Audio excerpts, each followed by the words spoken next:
Hello, everybody, and welcome to DC Time. I'm Dean. I'm Chris. As you can see, we're in a different location today. Still having technical difficulties back at the house with our original microphones that we've been using.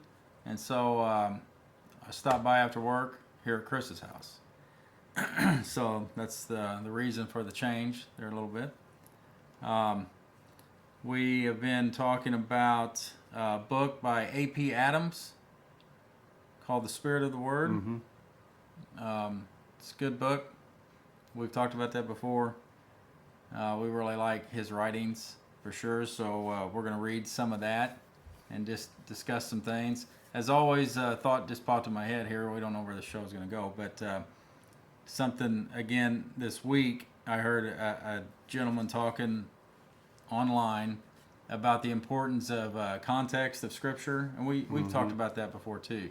And those things are always important to just reset if you're, reading Scripture, to know who the audience is, Right. the context of it. Who is speaking? Yeah, who's speaking, and really think about that. And then this guy was making some really good points. I want to get back to his work, because he was bringing up things like in all languages, like we may say something like, it's raining, today there was a storm coming through and it's raining cats and dogs or something. Yes. And so those kinds Figures of things. of speech. Yeah, so that is all the time going on with language. Well, that's also in Scripture. In Scripture, yeah.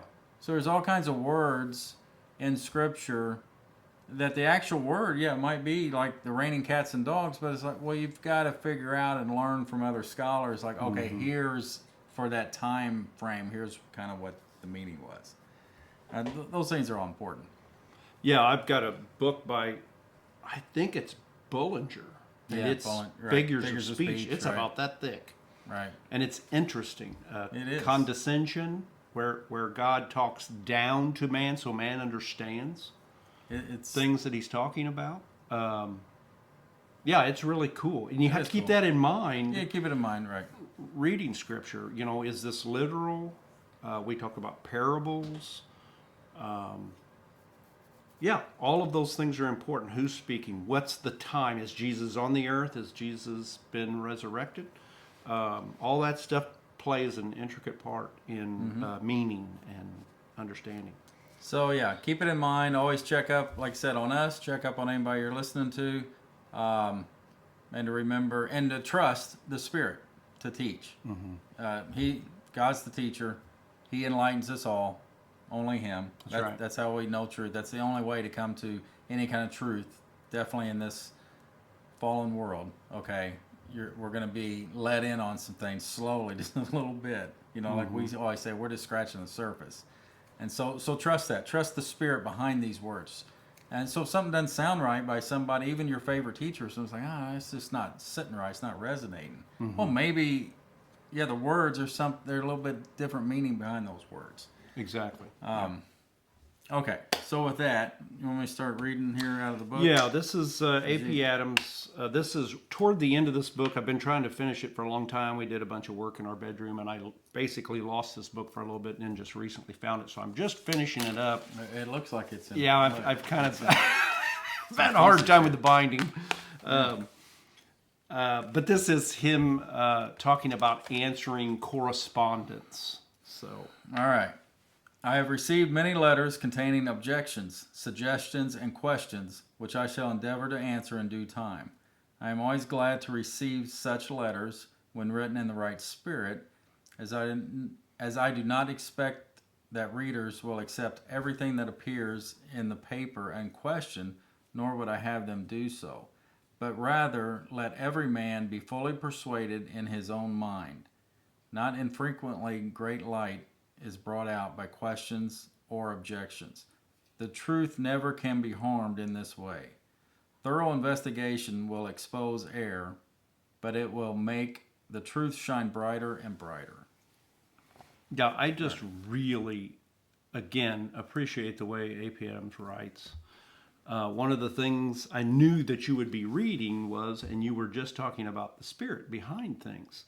And I knew that you were going to read this part about when he received such letters when written in the right spirit. And I was thinking, that's so true. We can have these discussions, even differences of opinion, but certainly we do know that the spirit with which we come to a brother and say, okay, I'm really struggling with what you're saying here. I don't quite understand it, or I don't know if I accept that. There's a whole way of bringing that to a person where you don't put them in a defensive posture. That's one of the reasons we love the word consider. That's like an invitation.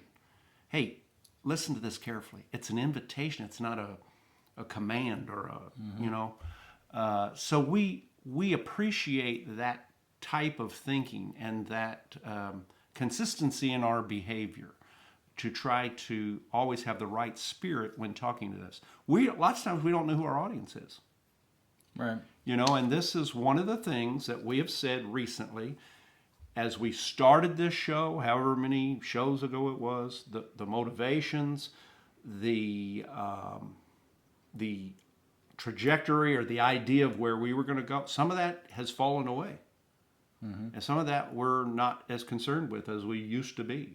And we're moving in a direction, hopefully pursuing love and patience with one another, understanding that it is God who gives faith. Romans 12:3.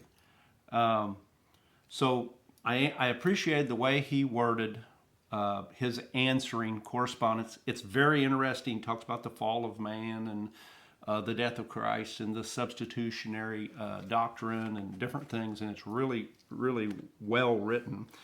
As I got toward the end of this section, I particularly liked how he summed up these several topics that he covered here. He goes on to address others, but as he draws these to a conclusion, he says, as I have said in the pamphlet, I do not care to press my view upon this subject on anyone.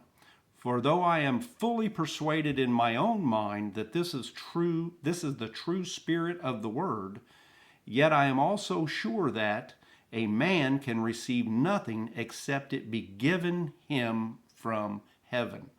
John 3:27.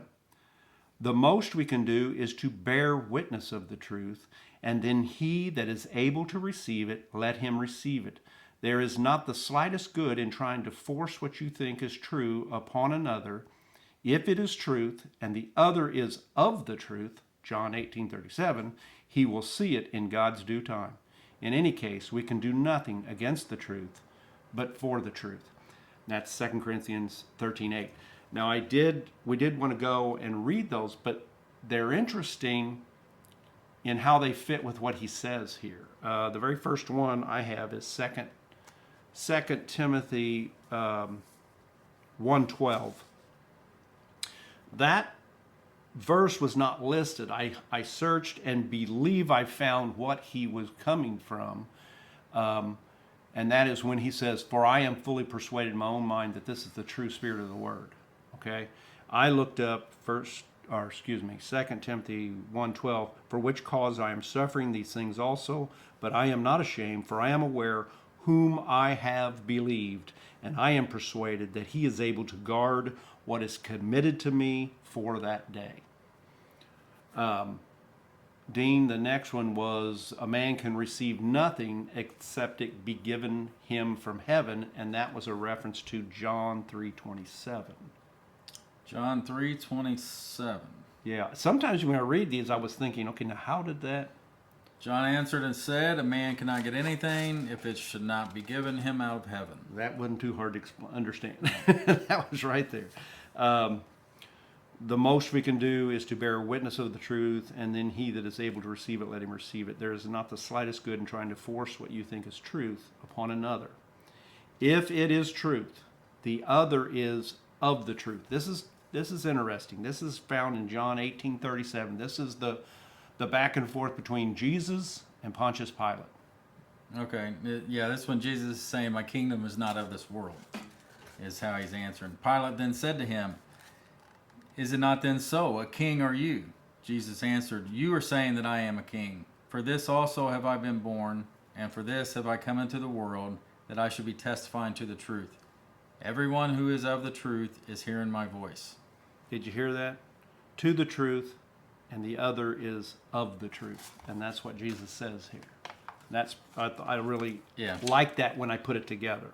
It gets a little deep, but it's neat. It's to neat. think about. In any case, you can do nothing against the truth, but for the truth. And that was 2 Corinthians 13:8.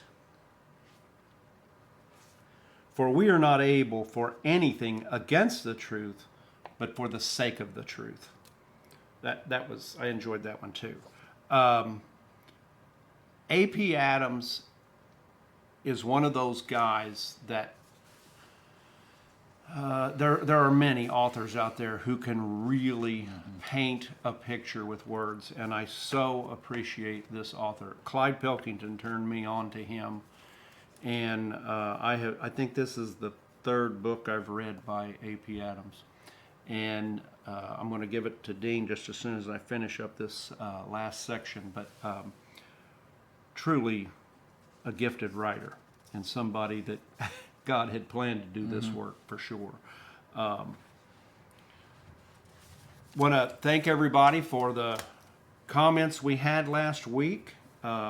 They were fantastic as usual. Had some really insightful comments. This past week I caught Jansen's show. I don't. It was off of a website that's called Got Questions, and it's of a religious nature, and people post questions, and then it looks like anybody who has an account with them can answer. And it was interesting to see the answers. And then Jansen was pointing out some of the Christendom answers, and then showing how they're missing it. They don't quite see exactly how it really is. And it was kind of interesting. I actually went to the site, Got Question, was looking at it. It was interesting. But I thought that was a great video and enjoyed it. It was about 17 minutes long, I think. As always, thanks for those comments. We love you. We'll be doing this again real soon. For sure. So every week. For as long as we can. Yeah, we'll keep it going. So, yeah, we appreciate you out there, and we'll see you next time. Take care.